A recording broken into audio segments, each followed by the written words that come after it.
Masalah harta itu udah ada takdirnya masing-masing, kita nggak perlu ribet.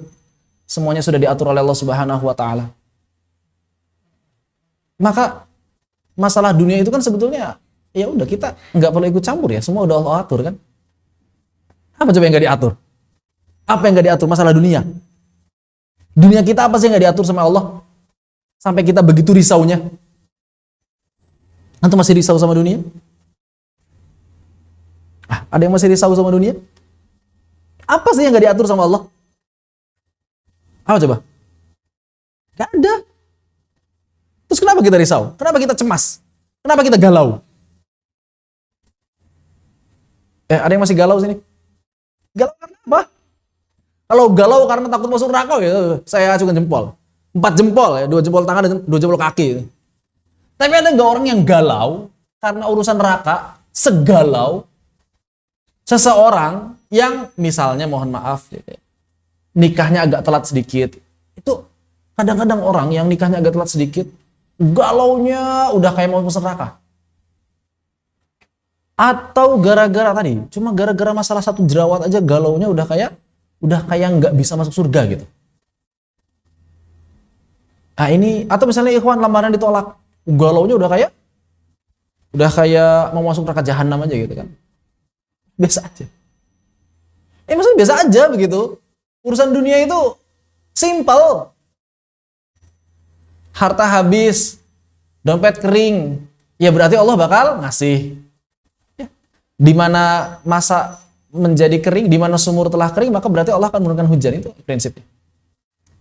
Di mana sumur itu mengering, maka Allah pasti akan menurunkan hujan. Selesai. Janji Allah kan begitu. Terus kenapa kita risau? Risau kenapa? Risau. Ada yang masih risau? Ada yang masih galau? Ya kecewa boleh.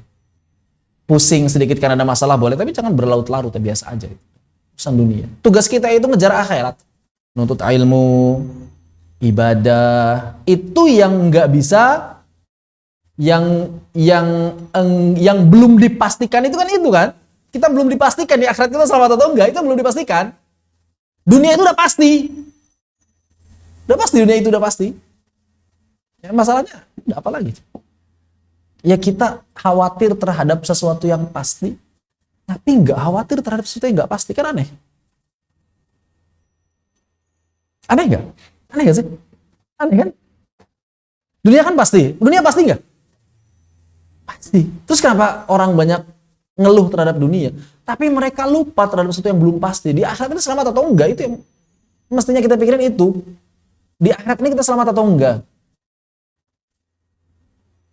Ya, udah, jangan lagi kita tertipu dengan dunia. Udah selesai lah, urusan dunia selesai.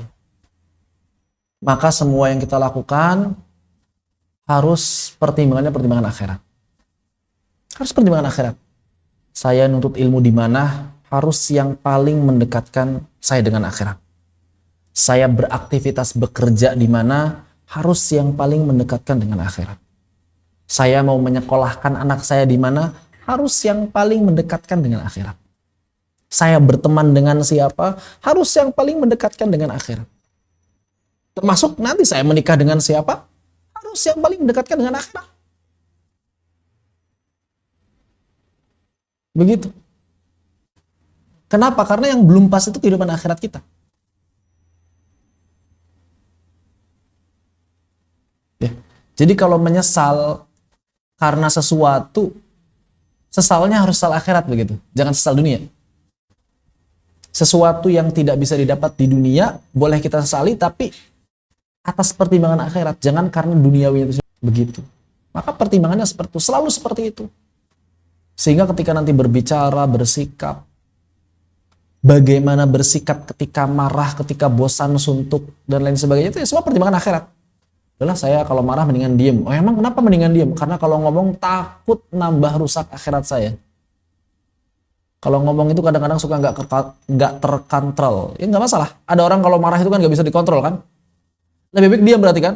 Nggak apa, di otak aja tuh. Perangnya di otak aja tuh. Omongan-omongannya tuh di otak aja. Itu udah diam. Begitu. Jadi semuanya pokoknya pertimbangannya karena akhirat. Ya, karena itu yang belum pasti dalam kehidupan kita. Adapun urusan dunia semuanya sudah pasti, maka prinsipnya enggak perlu ikut campur, semua sudah Allah atur.